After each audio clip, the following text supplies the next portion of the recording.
മുഖ്യമന്ത്രിയുടെ ക്ലിപ്പ് ഹൗസിൽ നിന്നും 20 കിലോമീറ്റർ മാത്രം ദൂരമേ ഉള്ളൂ നമ്മുടെ സിദ്ധാർത്ഥിൻ്റെ വീട്ടിലേക്ക്.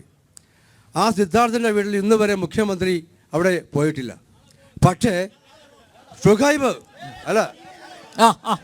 എന്ന നോർത്ത് ഇന്ത്യയിൽ മരിച്ച ആ വ്യക്തിയുടെ വീട്ടിൽ പോവുകയും ജുനൈറ്റിൻ്റെ വീട്ടിൽ പോവുകയും 10 ലക്ഷം രൂപ അനുവദിക്കുകയും ചെയ്ത മുഖ്യമന്ത്രിയുടെ ആളുകൾ ഇരിക്കുന്ന വേദിയിലാണ് നമ്മളിന്ന് സംസാരിക്കുന്നതാണ്. ഓക്കെ, സിദ്ധാർത്ഥന്റെ കുടുംബത്തിന് നഷ്ടപരിഹാരം കൊടുക്കുമോ? Please please please please please please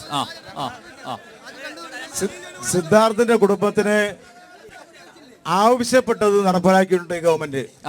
നഷ്ടപരിഹാരം കൊടുക്കണ്ടേ?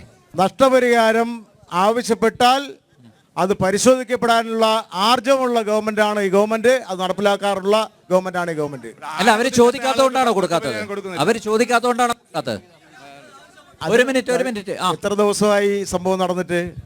18-ാം തീയതി ഫെബ്രുവരി 18. ആദ്യഘട്ടം എന്താ ചെയ്യേണ്ടത്? ആദ്യഘട്ടം കേസെടുക്കുക, കൾപ്രേറ്റിനെ ജയിലിലാക്കുക. അത് കഴിഞ്ഞാൽ അത് പോരാ എന്ന് വന്നാൽ അതിന് നടപടി സ്വീകരിക്കുക. അതിന് CBI അന്വേഷണം വേണമെന്ന് ആവശ്യപ്പെട്ടാൽ അത് നടപ്പിലാക്കുക. അത് കഴിഞ്ഞിട്ടില്ലേ? സമയമായോ? 1 മാസമായില്ലോ ഇത് സംഭവം. അപ്പോൾ നമുക്ക് ഒരു ആളിൻ്റെ കുടുംബത്തെ സംരക്ഷിക്കേണ്ടത് അതെപ്പോഴാണ് അനിവാര്യത എന്ന് കണ്ട് സംരക്ഷിക്കാൻ ബാധ്യതയുള്ള ഗവൺമെന്റാണ് ഈ ഗവൺമെന്റ്. ആ സമയത്ത്, അനിവാര്യത ഉള്ള സമയത്ത് അത് പരിഹരിക്കപ്പെടും. ഇപ്പൊ അനിവാര്യമല്ല.